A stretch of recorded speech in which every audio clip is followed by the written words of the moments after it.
Good morning, everyone online. Got folks on Zoom as well as YouTube. Good morning, everyone in the Kadampa as well. Good morning.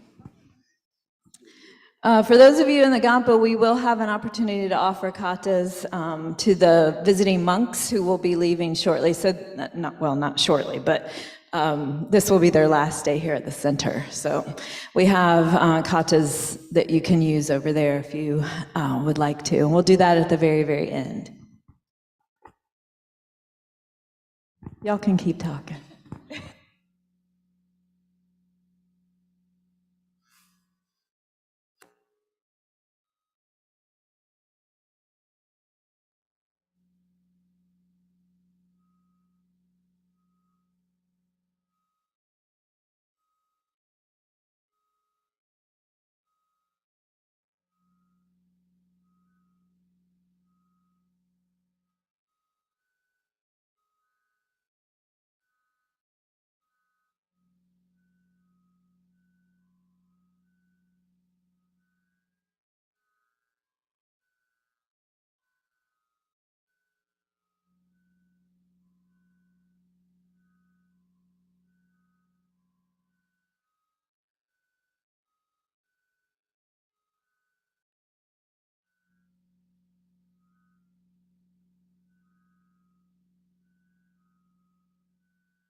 So Geshe-la and the other monks have just pulled up, but they might circumambulate, so we'll hold tight for just a second.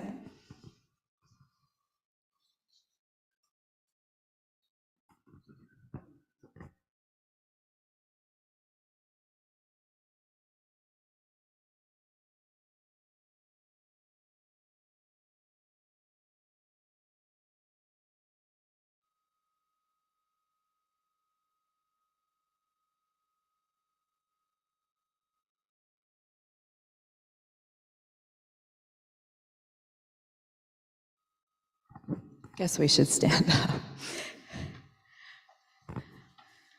Oh yeah, here they come.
Please turn to page 34 in the Gold Prayer Book,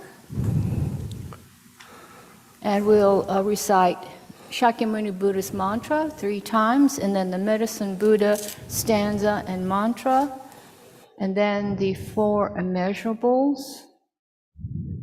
Yeah. They're all on the same page.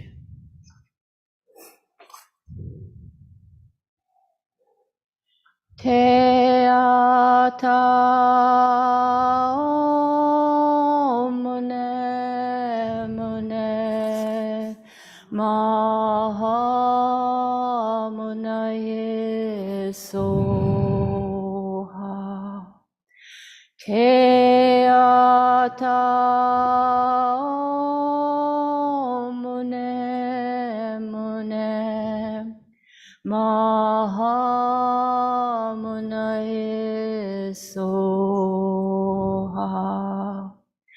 Te ata mune mune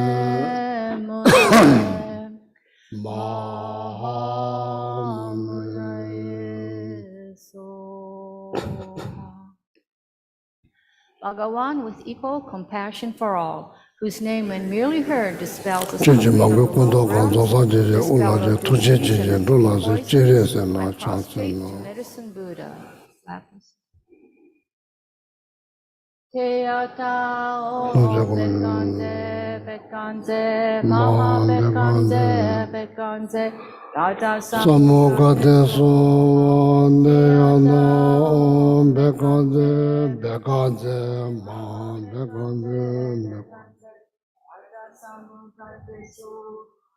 Te ata om bekante bekante maha bekante bekante raja samukate.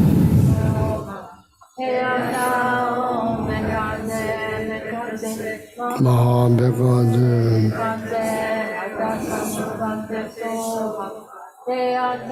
om bekante maha bekante bekante Beata om bekante bekante maha bekante bekante raja samugate soha. Beata om bekante bekante maha bekante bekante raja samugate soha. May all sentient beings have happiness and the causes of happiness. May all sentient beings be free from suffering and the causes of suffering. May all sentient beings be inseparable from the happiness that is free from suffering. May all sentient beings abide in equanimity, free from attachment for friends or hatred for enemies. May all sentient beings have happiness in the causes of happiness. May all sentient beings be free from suffering and the causes of suffering. May all sentient beings be inseparable from the happiness that is free from suffering. May all sentient beings abide in equanimity, free from attachment for friends or hatred for enemies.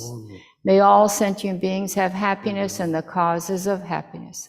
May all sentient beings be free from suffering and the causes of suffering.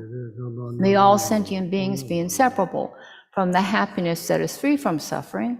May all sentient beings abide in equanimity, free from attachment for friends or hatred for enemies. And now go to page 37, the Gold Prayer Book, and we'll read and chant Chenrezig's verse of praise and mantra first, and then Green Tara's verse of praise and mantra next. Not veiled by any fault, white in color, whose head a perfect Buddha crowns in light, gazing compassionately at all beings, to you, Chenrezig, I'll sing when I prostrate. Om Mani Padme Hum, Om Mani Padme Hum, Om Mani Padme Hum, Om Mani Padme Hum, Om Mani Padme Hum, Om Mani Padme Hum.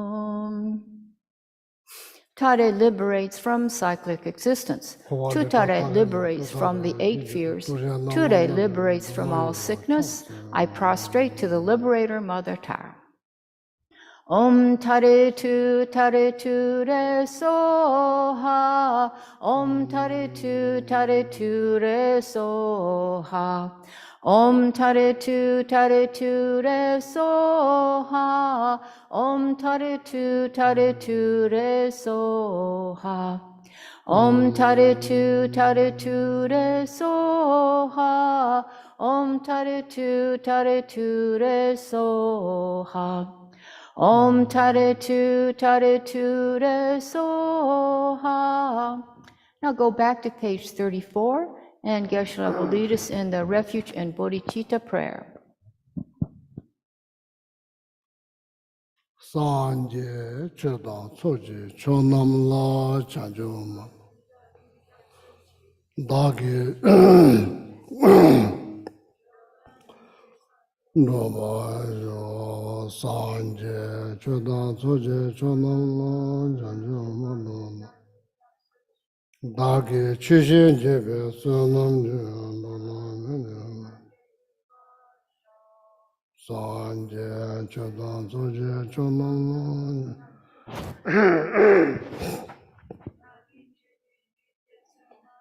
Dola Benja Sanje Lada Lame Nami Vaji Omboda Jajin Lazo Chuji Chola Chava Java Nama Sanje Sura Rado Shishin Devi Mandela Tambe Chuji Chunden Dirishinji Namo Alaye Gada Lunda Nijingi Tumanda Nami Gada Nandua Kunja Dona Jada Matambe Gada Dak Cheten To Kange Tuze Nyazanya Nava Namje Mambe Tambe Chunden Teze Kadampa la Johnson.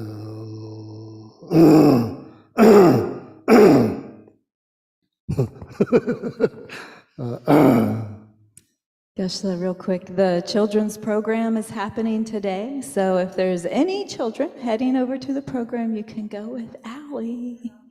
Okay, great. Okay, thank you. Have fun. Good morning. There are people watching here.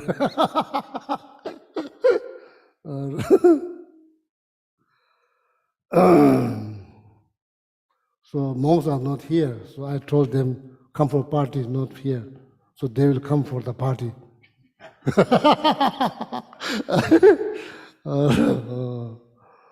Maybe first, if you don't mind, to take few minutes to introduce each other. Yeah, few minutes.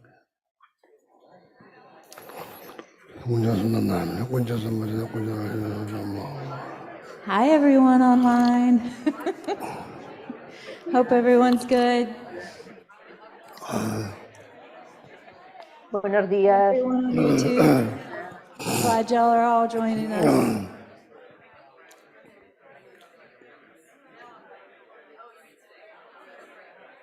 Good morning, children. Thank you for helping translation. Good morning, Suzanne. Good morning, Esther. Good morning, Paul, Cameron. Good morning. Buenos días. I'm looking at the screen, that's why I can see.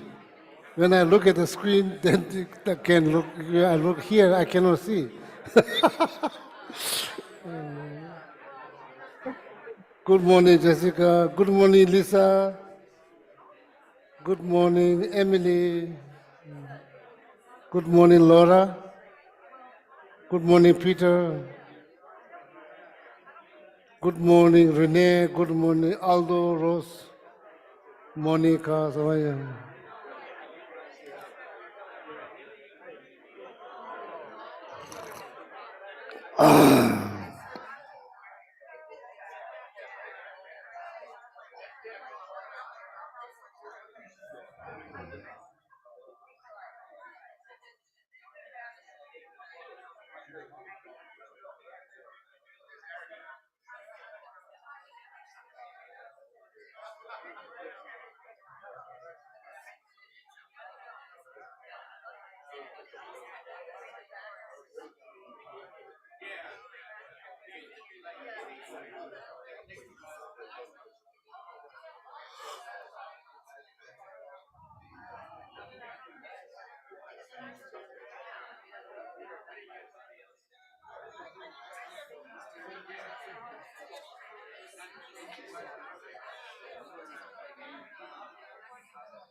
Okay, everyone in the Gampa, you can wrap up your hellos and make your way back to your seats.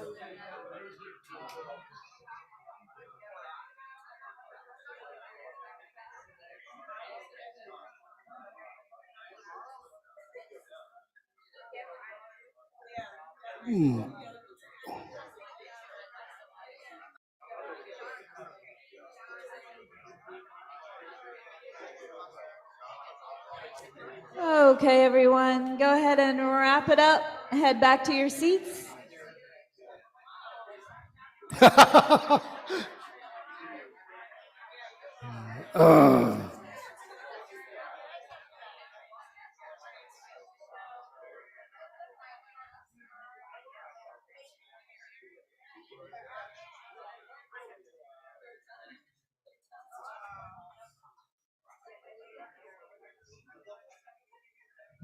Okay, we'll get started.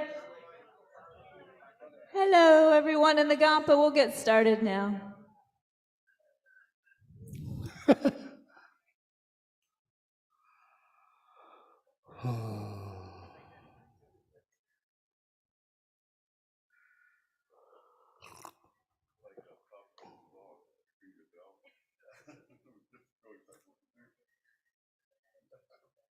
Okay, thank you.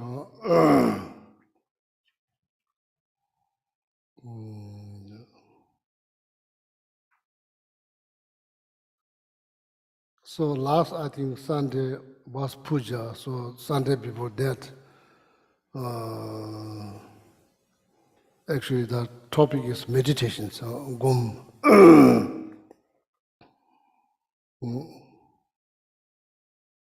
So I asked these three questions: what is meditations? Why we meditate? What we are hoping to achieve from meditations? So these three things, these three questions are very important in order to do productive meditation, that one needs to understand these three questions. What is meditations? Why we meditate? What we are hoping to achieve through meditation. So, so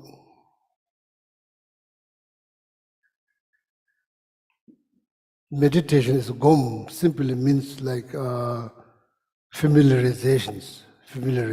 So becoming familiar with some technique. Gom, same thing. Gom means becoming familiar or making familiarization with something.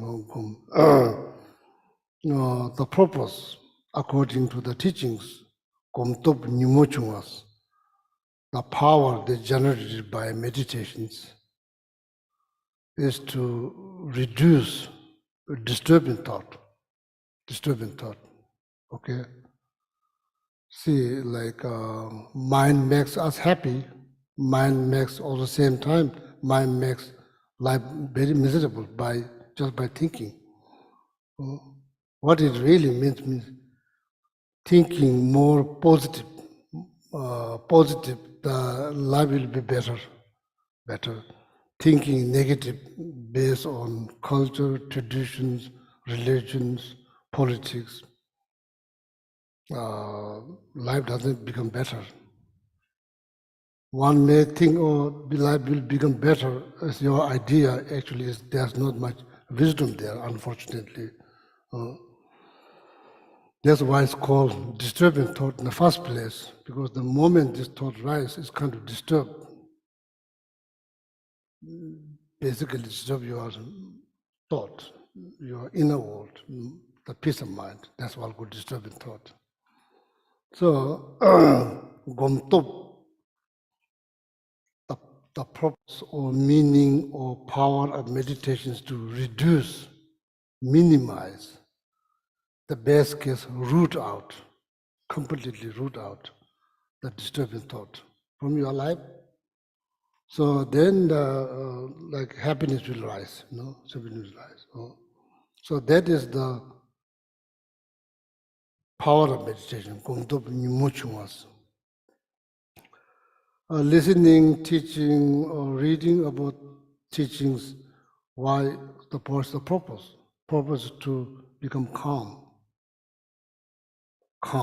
Become calm. Tutop tu here, or maybe it could be reading too here. Shishitua means peaceful, become calm.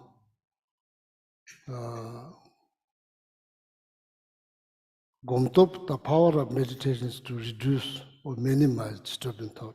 So then, either you are sitting, cleaning, walking, doing something, if you are thinking something positive, that's the way to make your mind more calm and peaceful by thinking positive.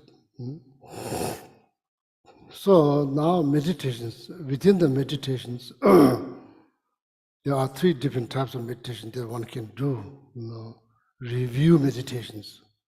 If you remember some like practices, instructions, there's like clearly explained step by step. If you remember, there's different, like some of them have a 10 page, 20 page, some of them have probably hundreds of pages. If you remember them, by reading again and again, if you remember them, certain case, in the monastery, back in the monastery, the memorization is a very big part of the education systems. You memorize. You are not allowed to bring the book into class. There's no book. You go to class, there's no book. Nobody has book. Everybody debates because they remember the book by heart. They memorize.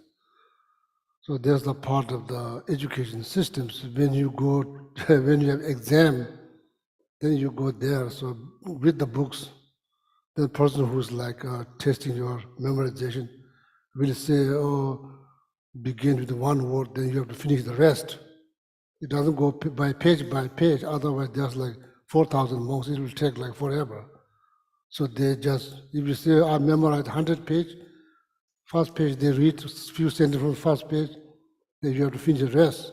Then they probably flip like 10 page, then they read again, they have to finish the rest. So that's how they count, 100 pages been memorized, that's how it's been counted. So it's a big part of the education system back in the monastery, so therefore monks do remember many like textbook by heart. But this text, all the textbooks are not how to make table or like clock or like rocket. These are all about teachings. So now when you grow up, so this helps. Now you don't need book. You just sit there. Book is already here. It takes time. You go through this page by page. Then if you have some understanding, the meaning of the word, it takes longer time. So then you they kind of review, pause, then review, then pause. That's called review meditations. It takes a long time. Second one is called analytical meditation. So then you specifically choose one specific topic. So then you're trying to brainstorm. Brainstorm? That's called analytical meditations. For example, like impermanent, why things change. It's the nature. Everything, even though it looks same, it disintegrates moment by moment. That's subtle impermanent. But when glass breaks, house falls, these are like gross impermanent that you don't need much brainstorm logic that you can. It's very obvious. You see sudden change, momentary change. You don't see. They require meditations.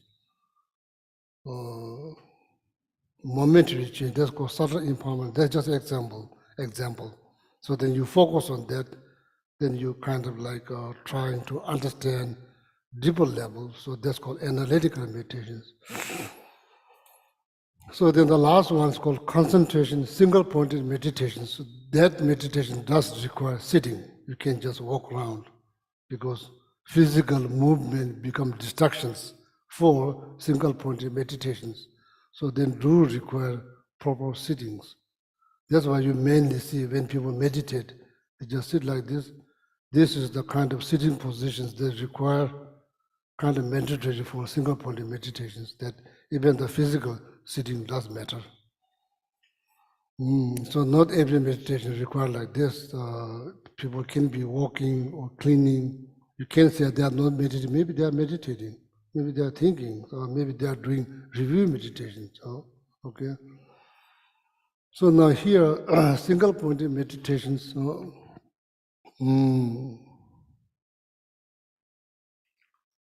it's like this. What happened right now?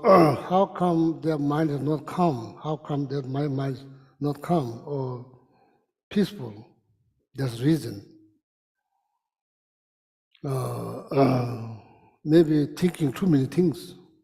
One same time thinking too many things.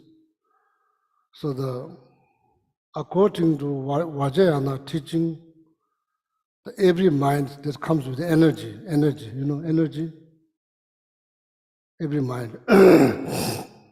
As I mentioned last Sunday, energy is like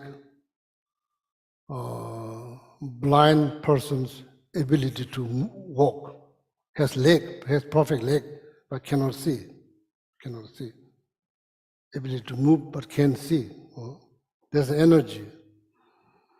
That's how they put in painting. That's how they put in art, energy. When you put in art, painting, that's like blind person walking. Like that's energy. Now thought, or you could say consciousness, thought, mind, awareness, all same thing. Different name, all same thing. Meaning, definition is clear knowing. That's what it is. Whether you call consciousness, mind, awareness, whatever you call, definition is clear knowing. There's something, science, modern, Western world, you say brain, but Eastern philosophy, they call consciousness, awareness. East, you say brain. So there's something, there's ability to know things clearly. Oh, this is called prayer. Well, this is like a cat. Actually, not really cat. What do you call? What is this? It's a cat. Are you a cat?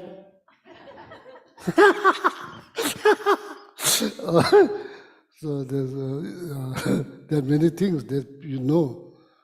There's no mistake. There's, so that's called clear knowing. That's the definition. That's how you study. Back in the monastery, many hundreds of years, that's how it's been studied, all these texts. You don't just go there or somebody say, oh, this is this.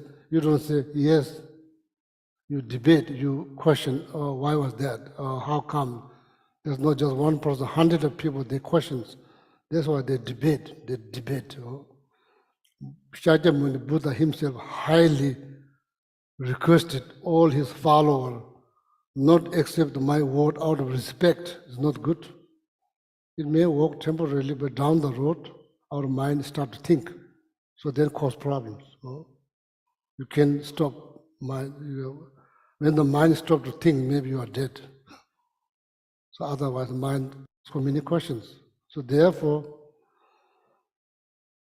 Shakyamuni Buddha give full freedom for all his followers to questions, much as possible. That's the way to get into the bottom of the truth. Questions. Not question like this, like candy, sweet candy. Why is sweet? Not that kind of questions. Why is sweet? Is it sweet? So that's called. Why sweet is sweet? That's not that kind of question. Like some useful question. So, yeah, so then, according to Buddhist philosophy, the way we study all the mind consciousness based on definitions. Clear knowing, there's consciousness, awareness, thought, all of that. But within the awareness, there are some of them are mistaken, some of them are very correct, not just correct, valid, very correct.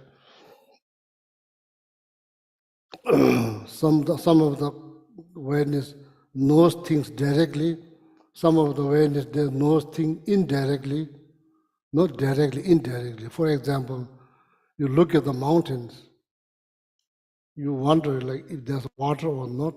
You cannot see, it's too far. But there's a way you don't have to see the water close distance. You can figure it out through logic. There is water because there's a group of geese that flies on that all the time. So you follow that sign, you go there, more like you find water. So that is like finding water indirectly through reason. Sitting in front of the ocean, wondering, if there's seeing the steam, wondering whether there's smoke or not. Somebody comes, oh, there's no smoke because there's no fire. That's true. But now you understood that thing is not smoke. True, there's no fire. In order to have smoke, you have to have fire. Without fire, there will be no smoke. This is all called syllogism, logic. This is all logic. All logic. Only got one other example.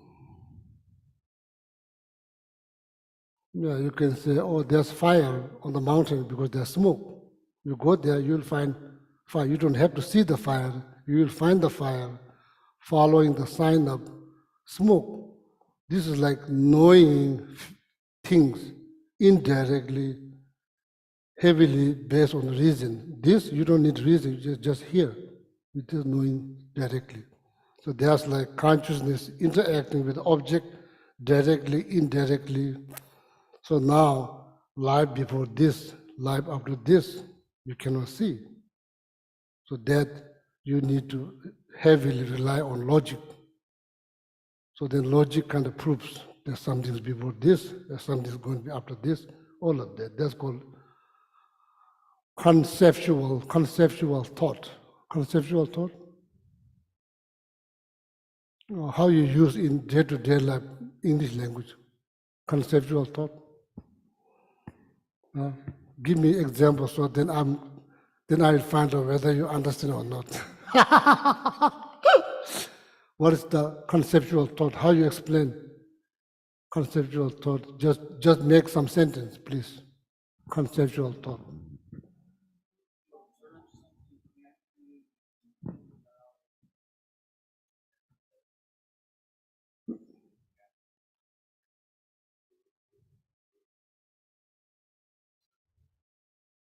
That's good. Conceptual thought. Can I say conceptual thought? Does conceptual thought interact with the object? Yes or no? Right? Sorry, this is not a quiz, I'm just joking. So, that conceptual thought interact with the object. Does that object is what it's called? What that object is called?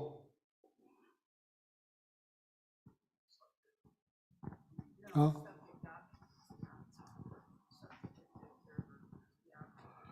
So see, it's very interesting. You know, in Buddhism, it's not just mere faith-based religion. It's like the religion that's based on knowledge, completely knowledge. It's not just based on faith, even though faith plays, faith or devotions is important part of the Buddhist practice.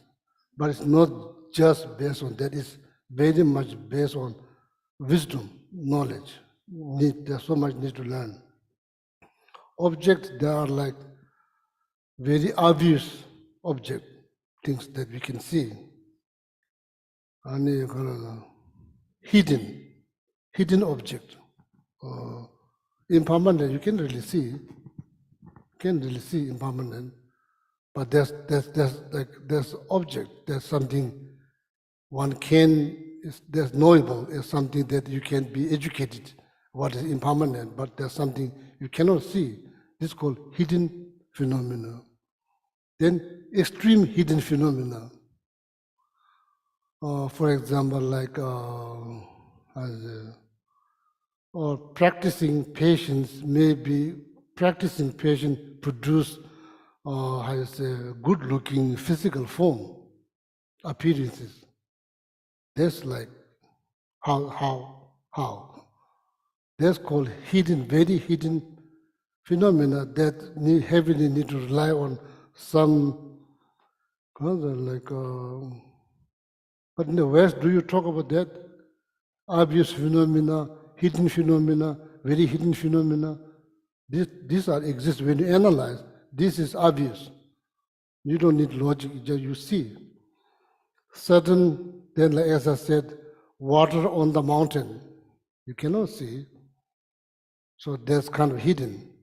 Then you need to rely on logic. Then very hidden,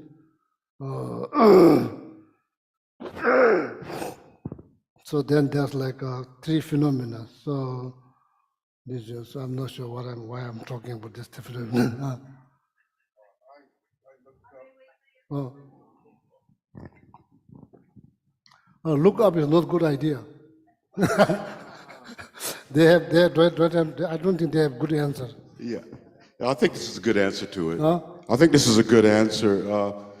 Conceptual thinking means that when we get a new project, right, something that's new to us, we're not one to roll up our sleeves and just jump into doing it, but we prefer to step back, conceptualize, or theorize of the project before getting into the action. You have a strong desire to understand why behind every project. Why are we doing this?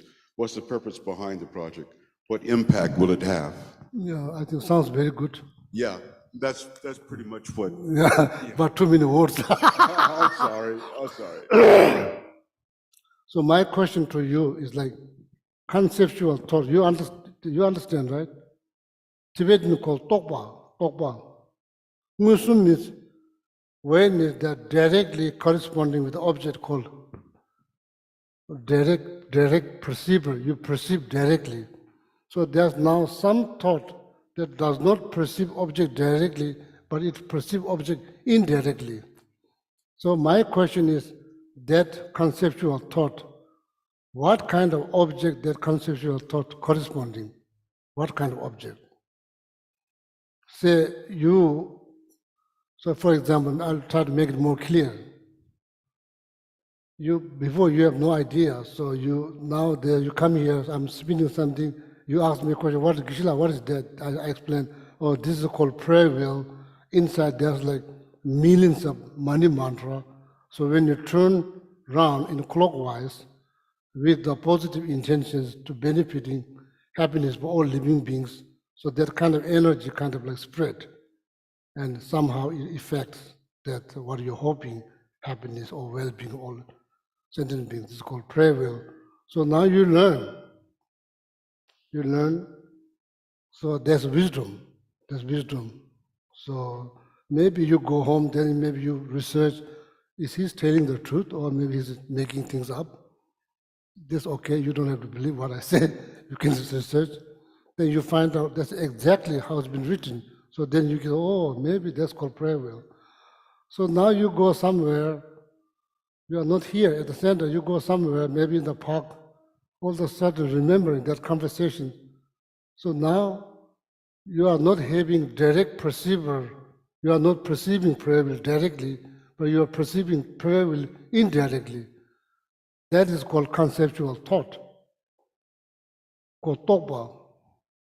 So the very object that you are interacting directly is like mental image. It's the mental image. It's not actual prayer will, it's the mental image.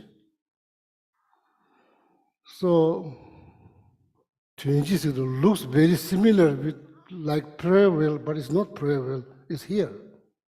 You can touch, but looks same thing, is mental image. So that's how the conceptual thought corresponds with the object through mental image, then trying to remember the real object that you have seen before, directly seen.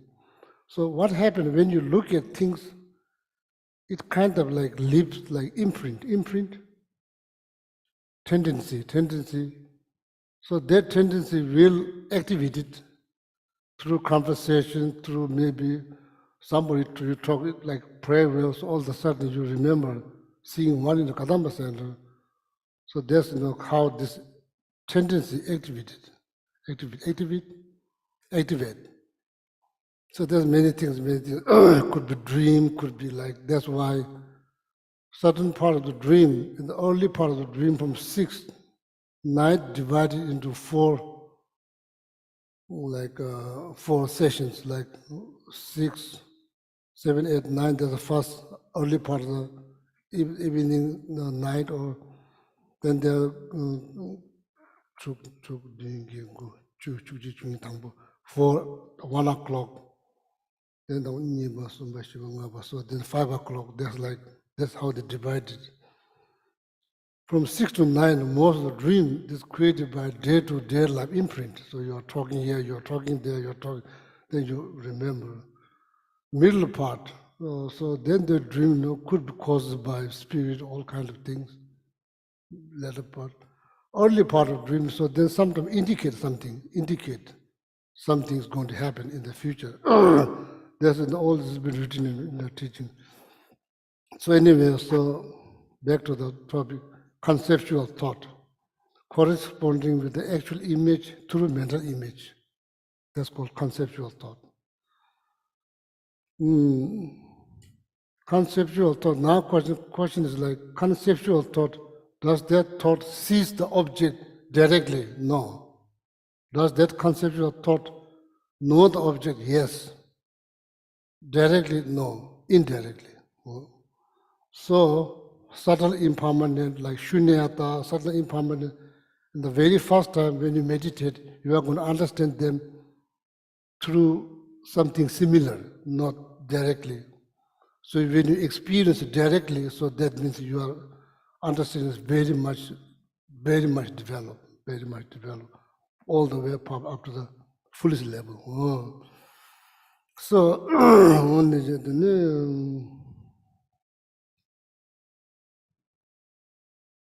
this part is about to begin, or no? Not yet, okay. Please let me know, just like that. Go like this, okay.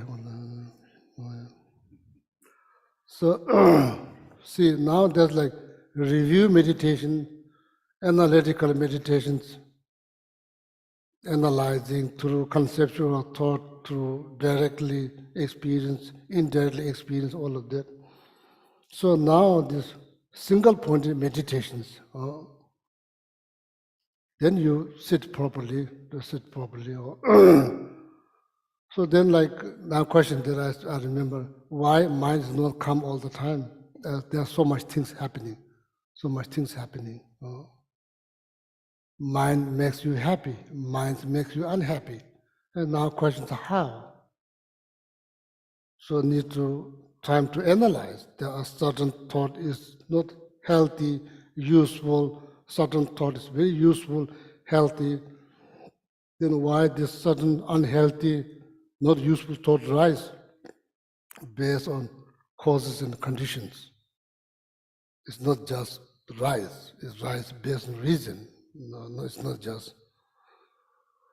So therefore, it's like complicated. I said it's very complicated. It's not easy to, it's not piece of cake. Then let's put it that way. Or meditation is not piece of cake. It requires effort. It needs self-discipline. It's the best things to do. But not the easiest things to do, but it's the best thing to do when it comes down on your peace of mind, your mind within the happiness within the mind. This is the best things to do. So single point of meditation, what is happening is like, as I said, energy. Every thought comes with energy. As I said, it's like the blind person walking around. So now the awareness is like person ability to see, but not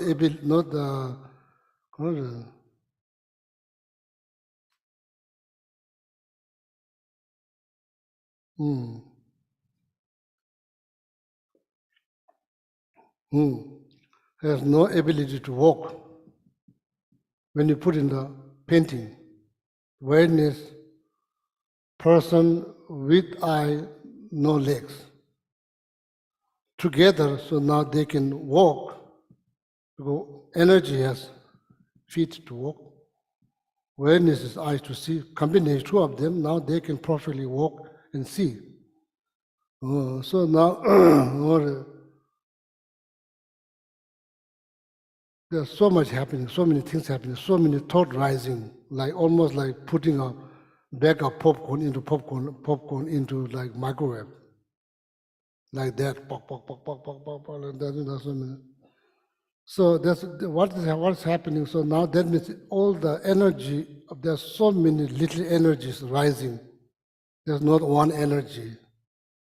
So when you do single point in meditation, what are you trying to do? You're trying to place all your mental energy into one single object. One single object. That's why mind become calm and peaceful.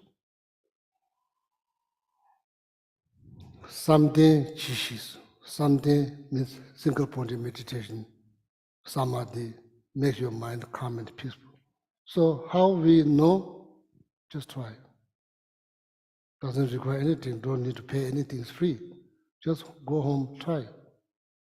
Or how? I don't know how to try. Or maybe use your breath. Do maybe begin with the breathing meditations. Just sit properly. Physically very relaxed, relax. So then just sit properly. Then in that case, the back needs to be straightened up. You can't just sit like cook Italian pasta like this. There's the uncooked Italian pasta, uncooked. So breathe, exhale, ujung, exhale. So then inhale. That's one, count one, that's one. Then again exhale. Then inhale slowly. That's two. You don't count on finger, you just count here. Then exhale. Inhale, three. Exhale, inhale.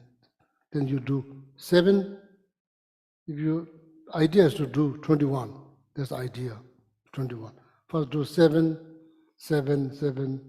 The bad news, you can do for me, I cannot do for you. Each person has to do by themselves. No, this you can explain, but you need to do. So then see how you feel. During that period, could say 1 minute, 2 minutes. So in the beginning, so you may end up you may end up putting some force, that's okay when you exhale. But it's not like we are learning how to breathe. No. Don't mistake, we are not learning how to breathe. We breathe 21,000 times a day. Can you believe that? We breathe in and out 21,000 times a day. How many we count? 0. We breathe, it's not like we are not breathing. We breathe according to Vajrayana teaching. We breathe 21,000 times a day.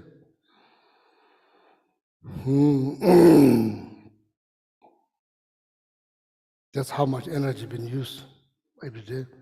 So we are here, we are not learning how to breathe, but we are simply trying to be aware. Simply trying to be aware of our breathing. That's all. So then you exhale, not from the mouth, nose, inhale, 1, exhale, inhale.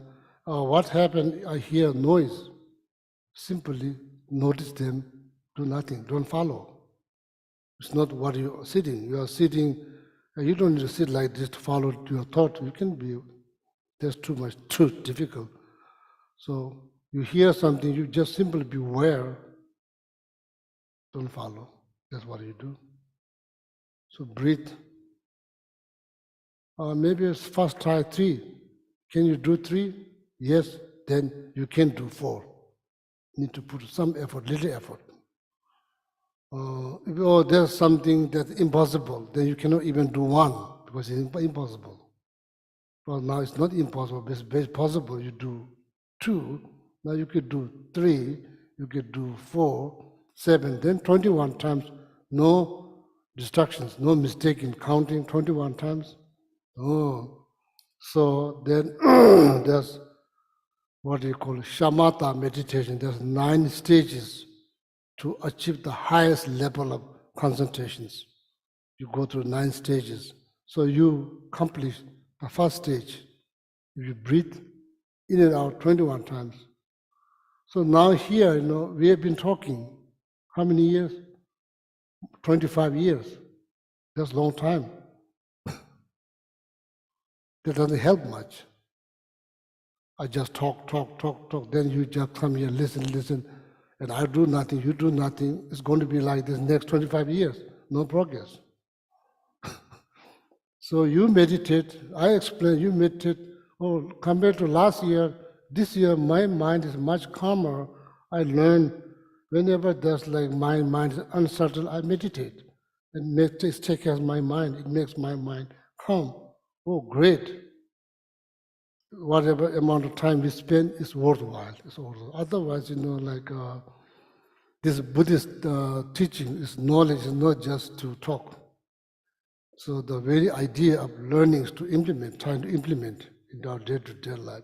So that's how then you make progress. You have more wisdom, then that brings satisfactions, that brings contentment, that kind of simplifies our life. Even though life itself is very complicated to begin with, but that your mind makes it much more easier. So then able to count 21 times in and out, so then you already accomplished first stage, Nangdu Joba. Be within, that's how it wrote it, be within Nangdu Joba. It's not going outside. You are not looking at something, you are not smelling something, you are not listening something, you are not eating something, you are not touching something, you are just sitting there thinking. That's how I'm doing, thinking.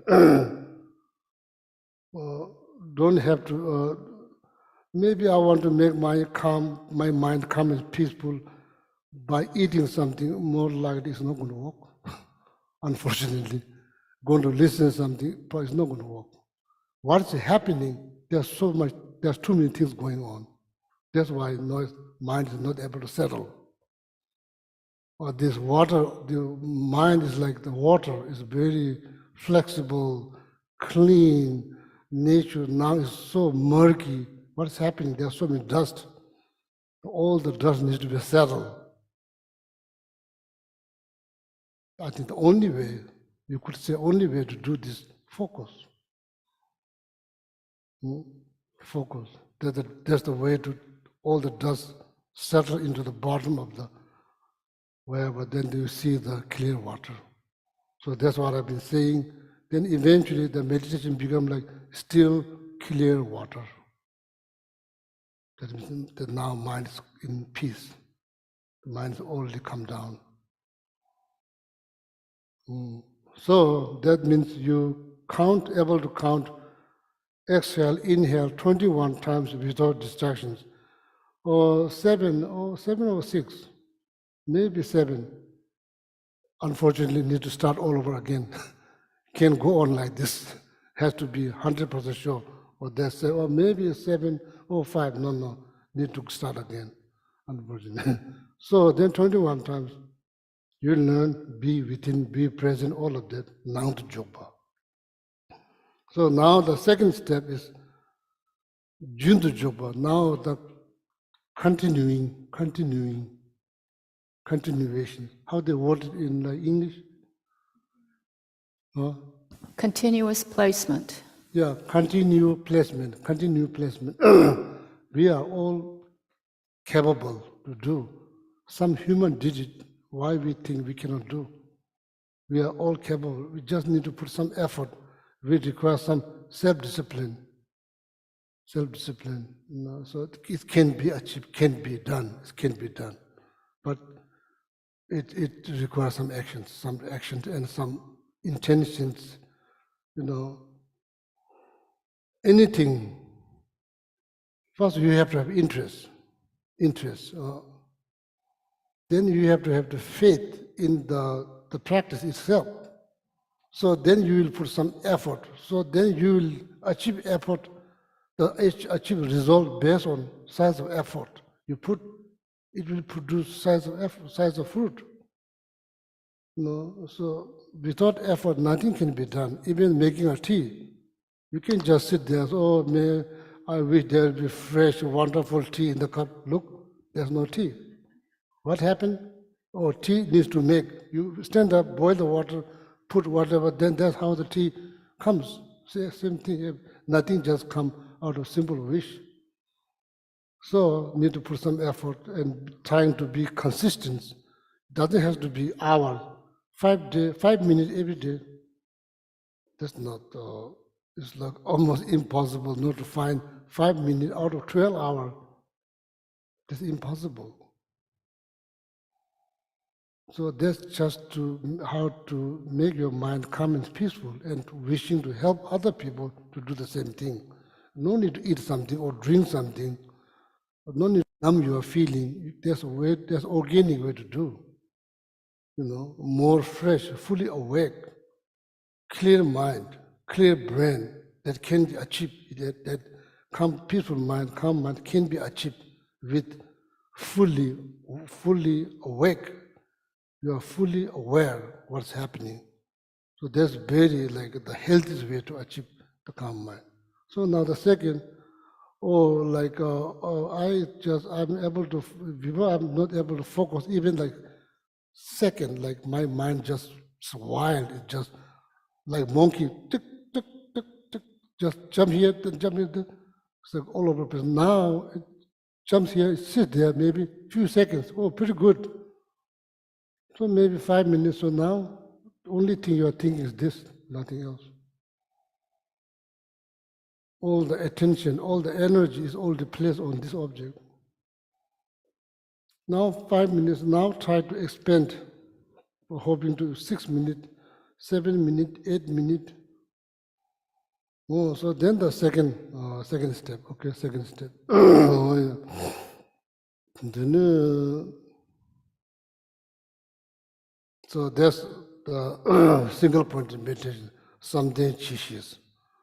So when you look at the Bodhisattva practice 6 perfections, that's the last, the perfection number 5 was called concentrations, samadhi concentration.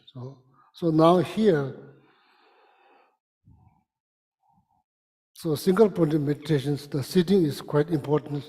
Kangpa, lakpa, kepa sums, kangpa, leg, lakpa, hand, kepa, back. So this, full Vajra cross is kind of hard unless you are very athletic. So what that means that you have to see heel, The soles of the feet. soles of both feet on your lap. That's not, I don't know how to do. I do know how to do, but I'm not physically able to do. So in the monastery, there's hours and hours, and every day 5, 6 minimum, 5, 6 hours of sitting. But monks usually don't sit like that. There's hard things to do. But then that's called half Vajra cross.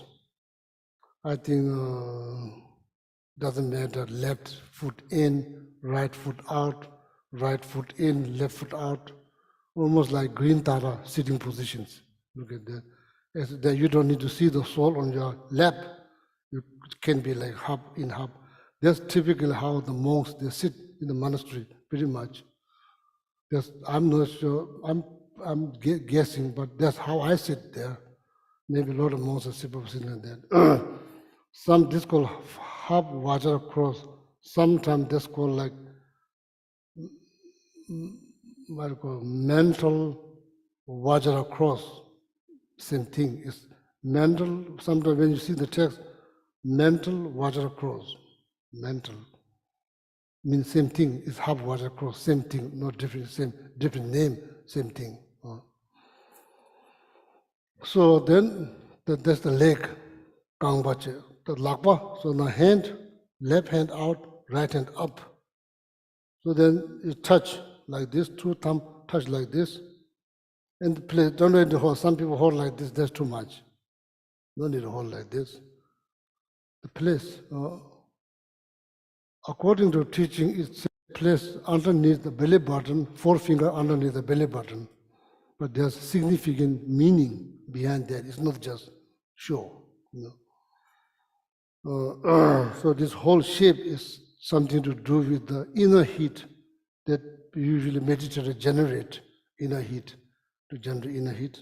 So let's not talk about that, just set aside that. So that's why they place forefinger below the belly button. That's how left hand down, right hand in, up like this. There's two, there's a 7 or 8 sitting positions. The first one, leg, second, hand, keba. So now the third, back, should be straight. Because this is something to do with the breathing. So then breathing will be better, easier. Then in all the channel in the body is going to be straightened up. So the energy flow through swiftly. That's why you back should be straight. Go. Now head. Not like this. You cannot meditate. Do like this, no. You can't meditate. Go like this part, not good. Just like this, just like. Go. Meek, eye. Not wide open, not always closed. Just simply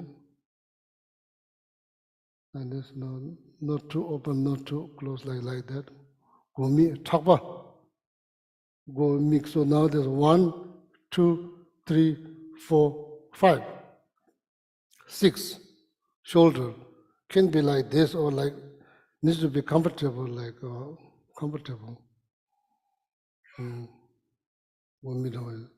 So now the so, teeth, chew, lip, tongue, all this count 1. 3 of them count 1. So this now called 7 sitting positions.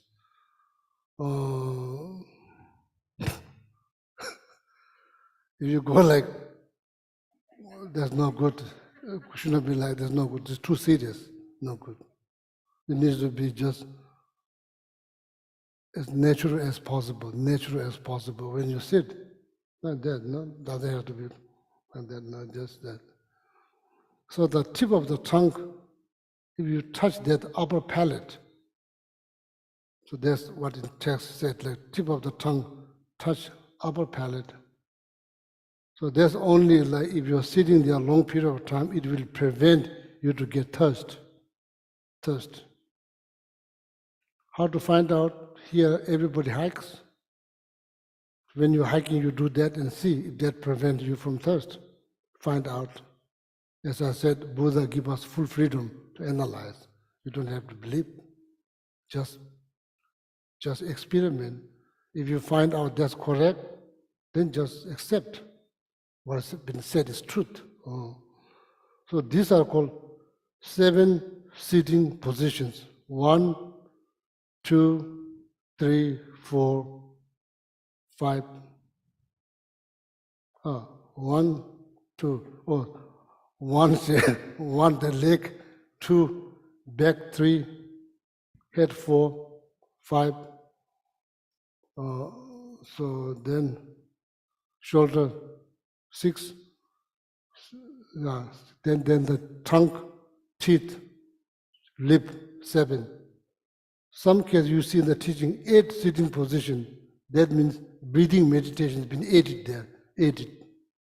You may not need it because your mind is settled. The moment you start to do meditation, your mind's already calm. You don't need to do breathing meditations. So breathing meditation is like, now mental state is like not, your mental state is neutral, it's not neutral. The best way to do meditation is positive mindset is the best. If not, then the neutral. For example, like white fabric, you can dye any color. If the fabric is already dark or maybe yellow, you can't dye any color. So the best Mind is too high, you can't meditate well. Mind is too down, you can't meditate well. Mind needs to in the right state.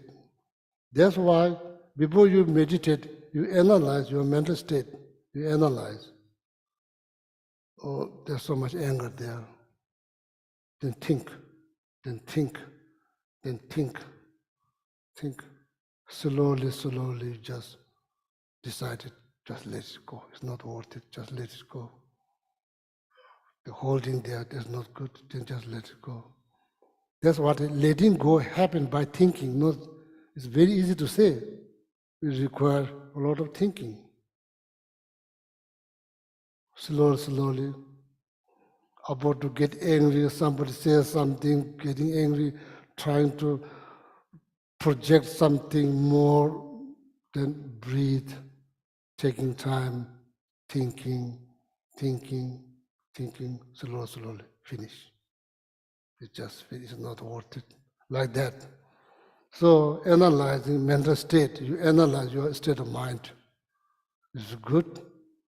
Is it positive? Is it negative? Is it neutral? If it's unsettled. Breathe. In, out. Combined with some visualizations, breathing out all the toxic energy, form of like smoke. When you exhale, it's just coming out a form of negative energy from the pore, from your mouth, all of that coming out, going out of your body, breathing in, breathing all the positive energies in, feeling from throat to all the way up to the head. That purifies all the completely negative. So do that with combine that with the breathing meditations. Exhale all the energy, toxic energy generated by jealousy, anger, attachments, comes out of the body, out of the house, out of the North Carolina, out of the United States, out of the whole universe, can't disappear.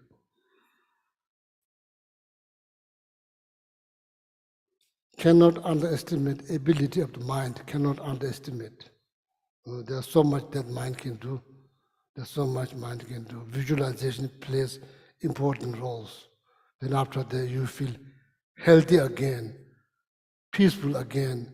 All the toxic energy has been gone through breathing meditations. So that's where to make your mind, to transform your mind into neutral. So then from there, then you meditate. And more likely make some progress. Okay? So breathing meditations, do that. So that's like, then you see 8-point sitting meditations, sitting positions. The last one is breathing meditation. You may need it, you may not need it. If you don't need it, you don't need to do, you can just begin with single point meditations. Object, what kind of object I should use? As a Buddhist, we use holy object, like Buddha. We're trying to concentrate, trying to like focus on the Buddha's image, the holy image. So there's a multiple benefit. Recalling the holy image, there's another benefit. It doesn't have to be holy object, could be like flower, it could be someone you know, or it could be your kids, or you could be like your father, it could be flower, it could be anything, but it has to be one. So that can be trained. It's very possible you can train. But as I said, require effort, interest, faith, and it will produce result. So then it will get better. So then now you learn how to enjoy peaceful mind. And no need to drink anything, no need to do something to numb your body. You can just sit there. Then please help. Other people help. So there's knowledge needs to be shared. You can't just hold and share. So then hope multiple people will benefit. So then your goal is accomplished. You just want to, that's what you say. May all sentient beings have happiness as cause of happiness. Now, one sentient being is enjoying calm mind because you explain, that's great. Do I care that person is Buddhist or not Buddhist? No, I don't care. Why you care? Not every single person will become Buddhist, that's a fact. Why you put so much effort? It's not going to happen. Some people, they don't believe in anything, just leave them alone. But help them because they have mind, they have disturbing thought. Help them to overcome from disturbing thought. Trying to help them to minimize how to teach the technique or meditation, how to reduce anger. That's good things. That's good things. Less angry people in the community, better for the community. Yeah, more kind people, that's better for community. That is absolutely put much effort is possible to make spread loving kindness, compassion, all of that. Everyone benefits, okay? Yeah, with that now, So Robbie, our director of Kadampa Center, is going to come up and say a few words. well, my friend online, we are having like now party. No beer served. Okay, thank you. Sorry about that. I just want to give people a heads up that on our website in the next couple of days, we'll be posting an annual report for Kadampa Center, and a lot of people put a lot of work into this, but Sandy Carlson certainly did, went above and beyond what's expected. And it's a wonderful review of everything that's happened over the past year at Kadampa Center. Has a lot of great pictures and talks about some of the plans we have for the coming year. It includes the money that we spent, the actual financials for this past year, and our projected budget for this coming year, and it gives you an opportunity to contribute if you'd like to support our teachers and everything that happens here at Kadampa Center. So please check it out. It's really wonderful. Thank you. And now we'll do dedications, and then Donna will have a few words after the dedications. And maybe if the monks can come in after the dedication, or if they're here, I know. You're the boss, you decide. Or they can come in now and join us in dedication prayers, and then we'll say a little thank you. They're on the premises, but maybe they can't hear me, so I'll go find them. Gisambo, Gishila.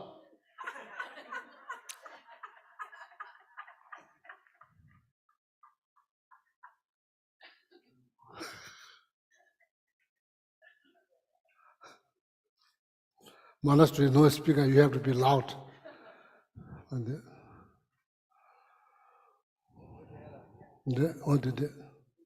No, don't need that. Okay, Madesh. Unless you need exercise. Come on. So this, two of our students, they are now going back to the monastery. They've only been here 2 months. And now, they are also responsibility to take care of my student back in the monastery. They need to go back. So the younger one here becoming Gishi in November, is finishing Gishi. So therefore he has to do some exam, so need to finish the last final exam, needs to finish in November, officially become Gishi. Hopefully they will come back next year, maybe to do the mandala again.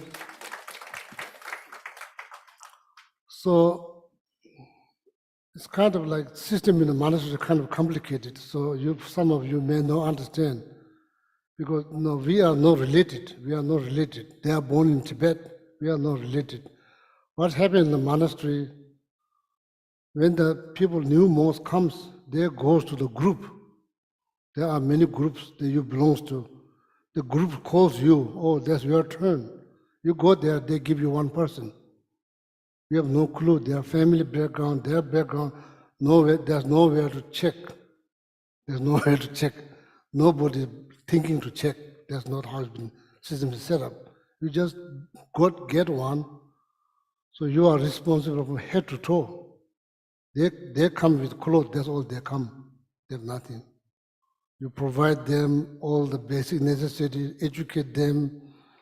They may continue all the way to Gishi, or they may just decide to live in the middle of the So if they want to live, you can keep them there. It's free. They can go, they can stay. So that's how I was, when I went to monastery when I was 7 years old. My teachers not related. I don't know them. They don't know me. So they took care of me like their own child, 7 to 10, all the way up. So now I receive someone, I do the same thing. So parent doesn't pay a penny. You are responsible. So if they get sick, you are responsible. So I just want to explain that to you, how we end up.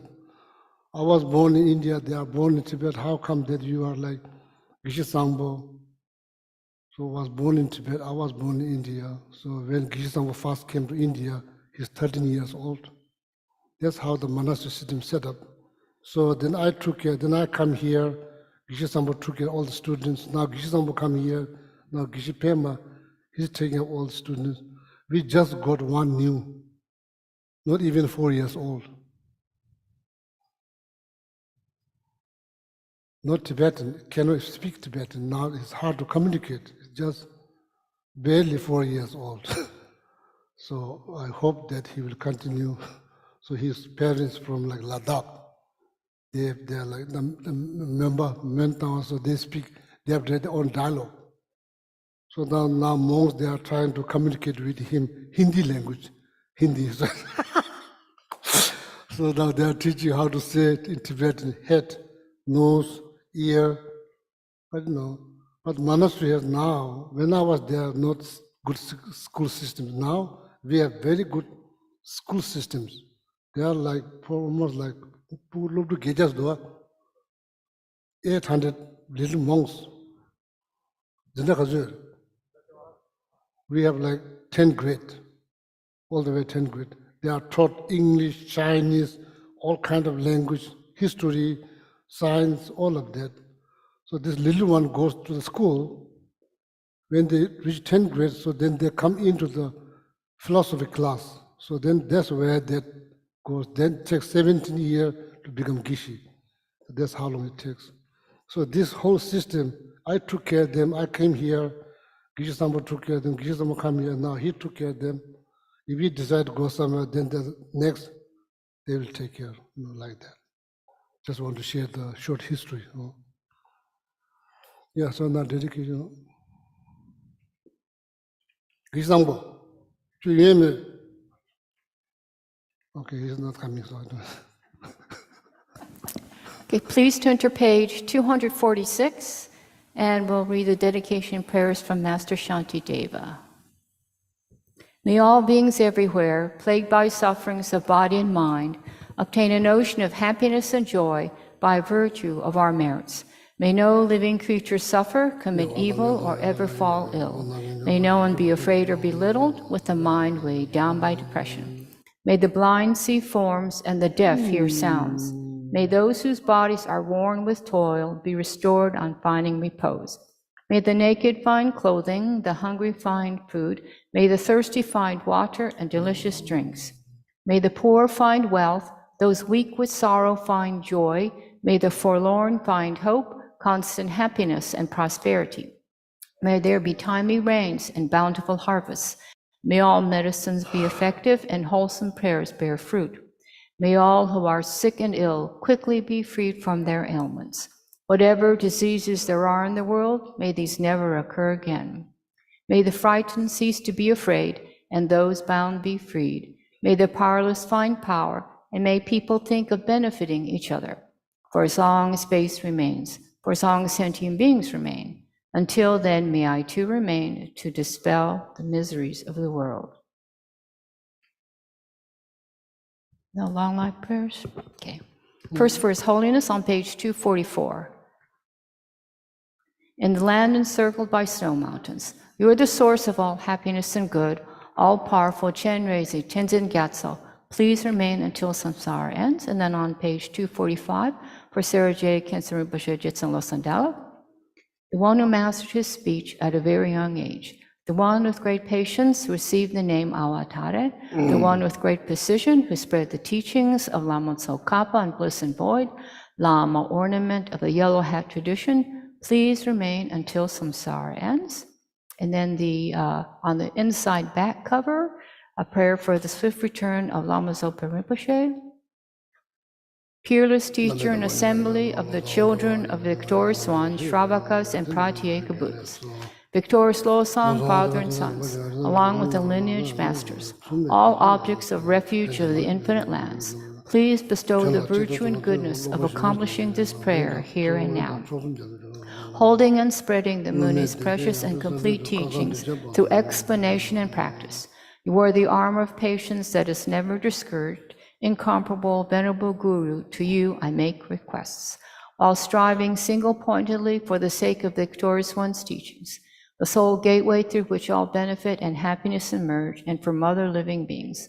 You suddenly departed to peace. What a great loss. Nevertheless, through the undeceiving truth of the blessings of the ocean of the three jewels, and the great waves of bodhicitta of the children of victorious ones, may the smile of a reincarnation swiftly beam in glory for fortunate disciples. Then on the inside front cover, a prayer for the long life of Geshe-la. Supreme Guide, you lead us on the many paths of virtue. A shining sun, you give us the best of excellent explanations. Supreme virtuous friend, you are constant Dharma companion. Lama, who has renounced fame, may you ever remain.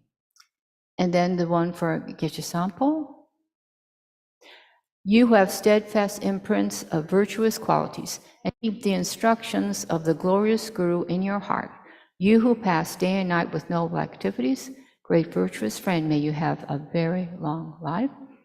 7 Tara mantras for all beings. Om Tare-tu Re Soha. Om Tare-tu Re Soha. Om Tare-tu Re Soha. Om Tare-tu Re Soha. Om Tare-tu Re Soha. Om Tare-tu Re Soha. Om Tare-tu Re Soha. Now turn to page 100 and 101. And we'll chant the short mandala alpha. Okay.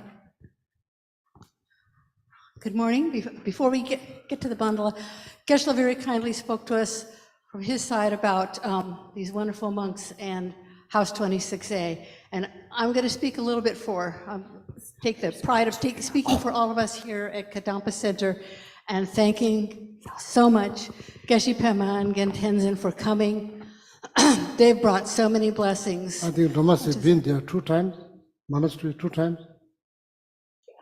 3 times, 2 times. Yeah, she already been there 2 times. All of you welcome. Whenever you want to go, you can welcome. So they will treat you like king and queen. Yes. Monks, okay? That is absolutely true. They are incredibly kind and warm and welcoming to anyone from Kadampa Center who comes to the monastery. And so we've been very happy to be able to repay some of that kindness.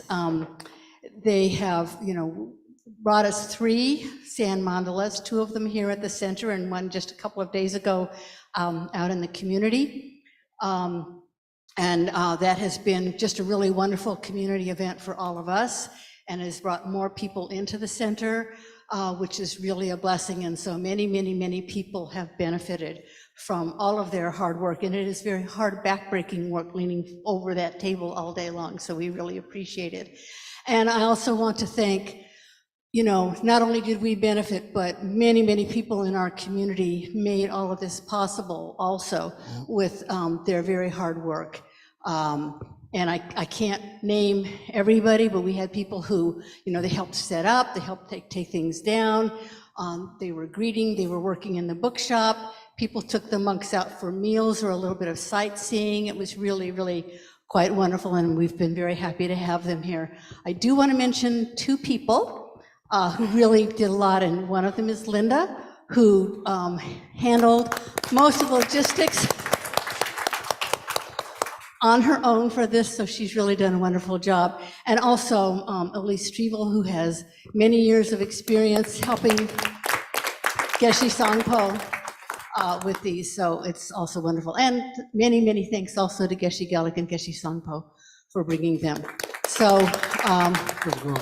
now we are ready. Robbie, David, and Let's go. Karen. One important thing is the idea to bring them here vacation, but it turns out it's not really a vacation. So here is no like, it's not like goal is not monetary gain for the monastery. No, no, no. Here, the whole reason that we did it here is to benefit the center, raise the awareness, to benefit the center. So then, so that there's no like, some of you may think, oh, maybe they are trying to raise some money for the monastery. Zero motivation, just to benefit, to raise the fund here and awareness, because of this existence. That I always say, some people think, oh, this is Gishila Center. It's not my center. I don't, everything's, I just come here, teach, that's all. Everything else, all the budget, money, I have no clue. So the board take care. Oh. So this is our center, so we want this center to be successful. So that's why we request them to create mandala here to raise awareness about the center, maybe raise some funds, or maybe that surrounding area, maybe we can do something to make people more comfortable. So that's all, okay? Just rejoice. Huh? Yeah, Robbie, finish.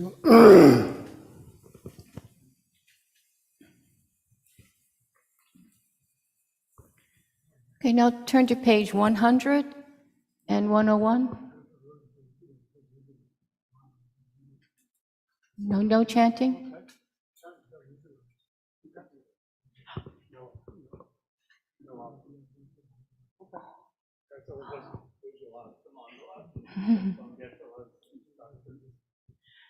Saji perki shushing meto tamri rablishi ni tegen pari Sangye Shingdu Mi Te Uwa Idoku Nam Dak Jing La Che Pa Shok Jetsu Lame Kutseraptem Shinam Kotile Chochuge Padang Lozan Tempe Deme Sasum Gidro Emun Sel Tatu Neguchig Idam Guru Ratamadalakam Niryatayami.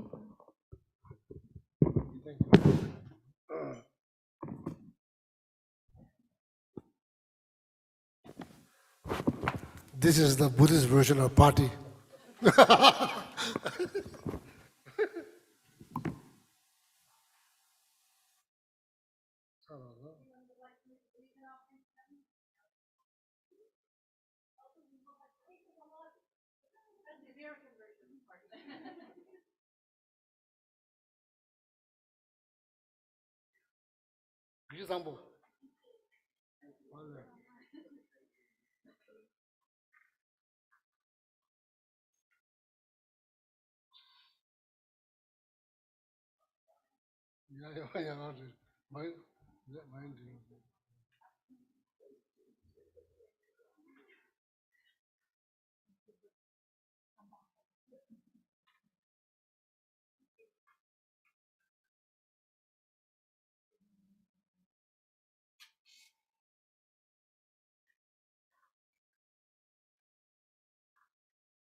In the near future, if you go to monastery, you see them there.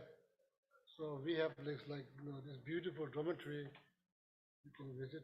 So you're all welcome to visit.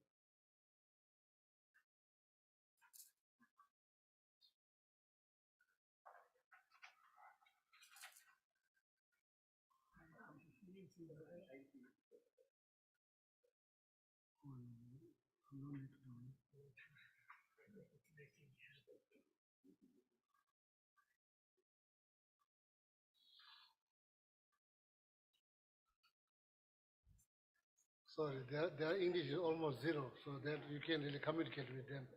So they know only few words, yes or no. Yeah, just smile and nod.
Wanna see?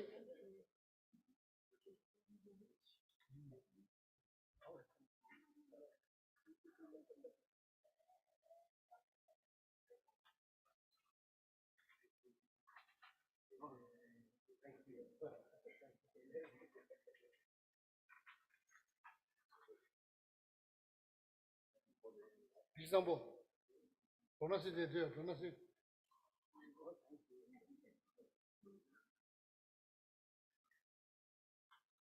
Did you talk about the steel book? Steel, did you make announcement? I'll make it on announcement. Yeah, so you, yeah, here, wanna see? And we have so many things going on today that in another 30 minutes, we will have a book discussion of our own Steve Smith's really interesting book, Everywhere the Undrowned. So if you are interested in coming for that, she'll be here to talk about the book, talk about the writing process, and we can all appreciate that together. Thank you.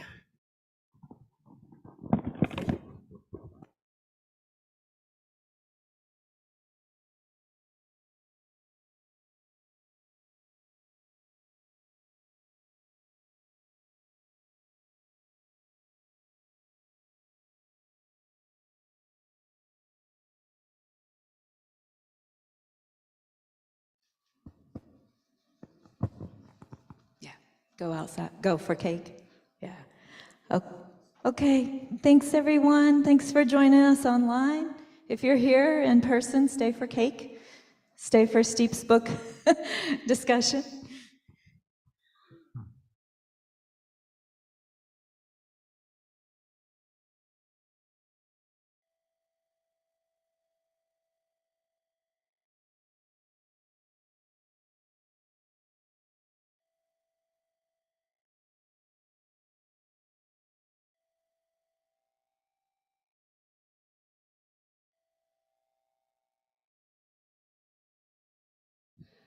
Bye everyone online. Thanks for joining us.